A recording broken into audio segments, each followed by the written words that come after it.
Hi friends, நம்ம புதுசாக பார்க்க போகிற சீரீஸோட நேம் ஹார்ட் பீட். ஒரு வேம்பையர் மனுஷனாக மாற ட்ரை பண்ணுது. காரணம், அந்த வேம்பையர் ஒரு பொண்ணை லவ் பண்ணி அந்த பொண்ணு இறந்து போயிட்டா.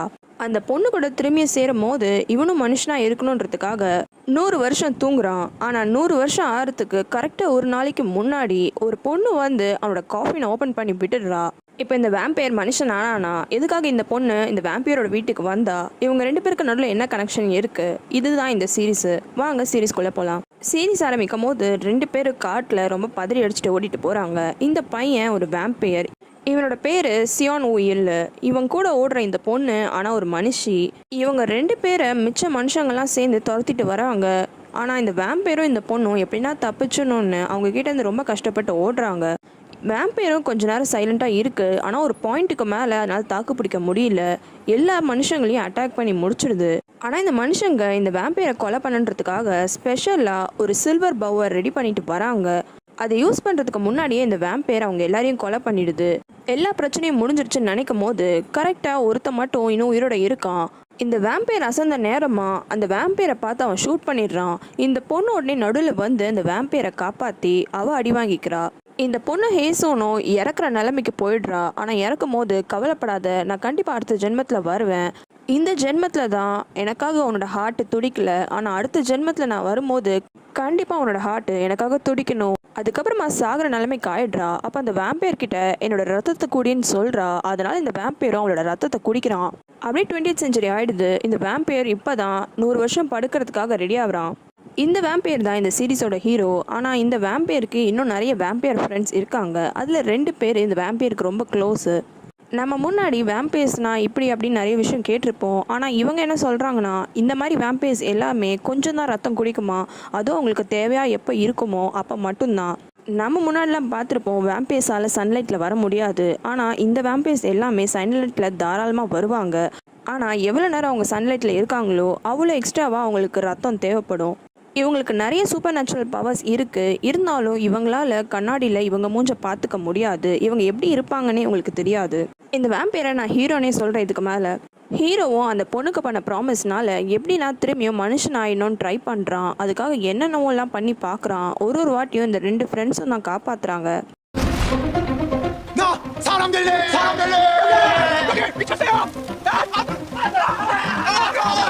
미친놈 소리 들어가며 꿋꿋이 시도했지만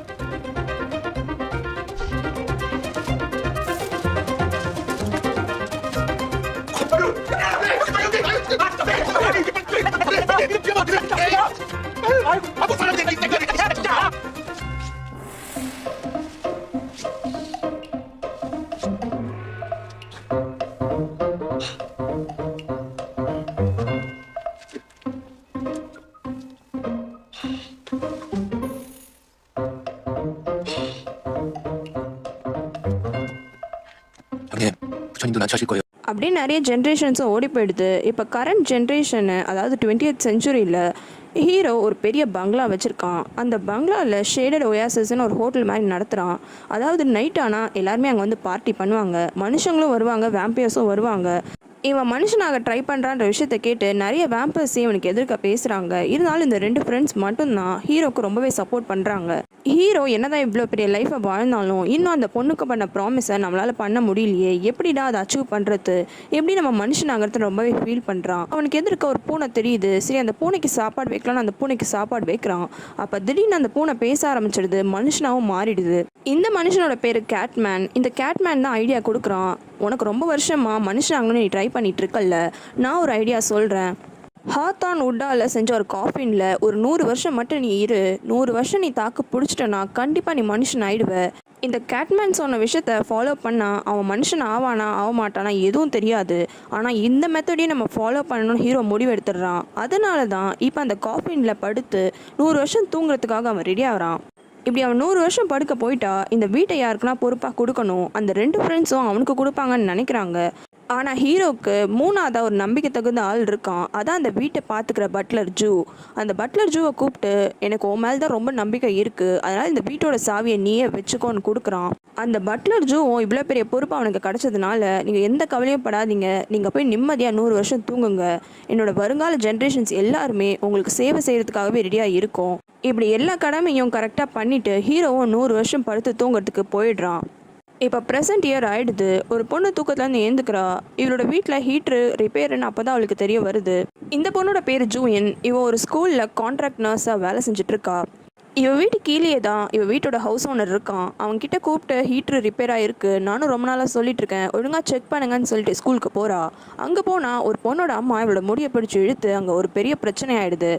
அதுக்கப்புறமா எப்படியோ சமாளித்து பிரின்சிபல் ஆஃபீஸ்க்கு போயிட்டு விசாரிக்கிறாங்க. ஜூயின் அந்த பொண்ணோட முடியை வெட்டிட்டா. அதனால அந்த பொண்ணோட அம்மா இவளோட முடியை பிடிச்சி இழுத்துருப்பாங்க.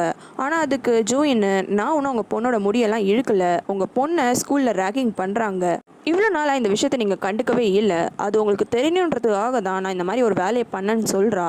அதுக்கப்புறமா வேலையெல்லாம் முடிச்சுட்டு வீட்டுக்கு வரா. அப்போ திடீர்னு அந்த ஹவுஸ் ஓனரு, நான் வெளியூருக்கு போகிறேன் அப்படின்னு சொல்லிட்டு அவசரமாக போயிடுறான். அடுத்த நாள் காலையில் அவள் ஏந்துக்கிறா. யாரோ வீட்டு கதவை தட்டுறாங்க. ஹீட்டர் ரிப்பேர் பண்ணதான் ஆளுங்க வந்திருக்காங்கன்னு அவன் நினைக்கிறா. அப்போதான் தெரிய வருது அந்த ஹவுஸ் ஓனர் இவளை நல்லா ஏமாத்திட்டு இருக்கான். அந்த ஏரியாவில் இருக்க எல்லா வீட்டையுமே ரெனோவேஷனுக்காக வித்துட்டு இருக்காங்க. இதை ஹீரோயின் கிட்ட மறைச்சு ஹீரோயின் கிட்ட இருந்து அவன் காசையும் வாங்கிட்டு இருக்கான். ஹீரோயின் இந்த விஷயத்த போலீஸ் ஸ்டேஷனில் போய் கம்ப்ளைண்ட் பண்ணுறா. அப்போ தான் தெரிய வருது இவளோட ஹவுஸ் ஓனர் சரியான ஃப்ராடு. இந்த மாதிரி நிறைய வேஷம் போட்டு நிறைய பேர் இப்படிலாம் ஏமாத்திருக்கான். இப்படி ஏமாந்தது நினச்சி அவள் ஃபீல் பண்ணிட்டு இருக்கும் போது அவளுக்கு ஒரு ஃபோன் கால் வருது. இவளும் போயிட்டு யாரை மீட் பண்ணுறானா, லாயரை தான்.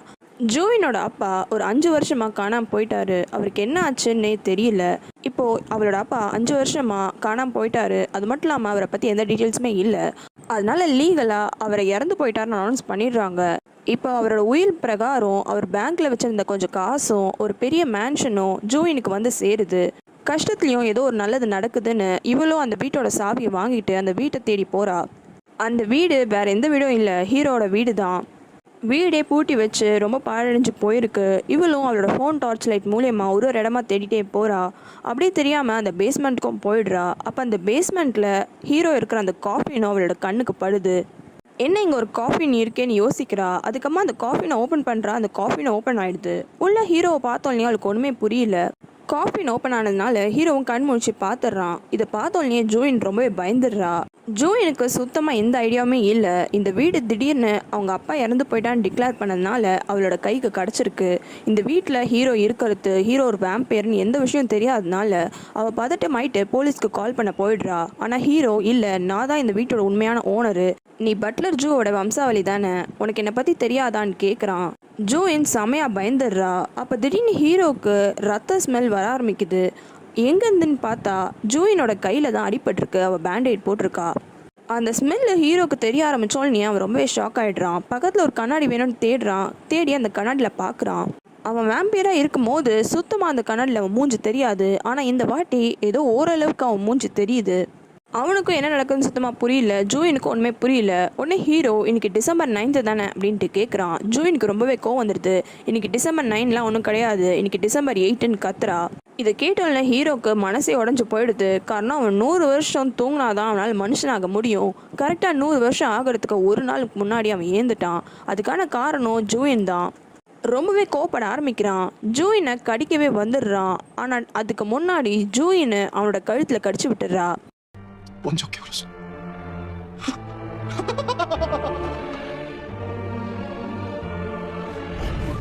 여보세요, 112죠? 여기 공천동인데요. 저 지금 좀 신고하려고요. 경찰 새끼가 지금 진짜 지금 뭐 하는 거예요? 너 뭐야? 어쩌자고 나 깨버려! 왜 소리를 지르고 그래? 넌 약속을 어겼어. 무슨 약속이요? 내가 저 안에서 어떻게 버텼는데 네가 다 멈췄어. 때문에 날 깨운 대가를 받게 될 거다.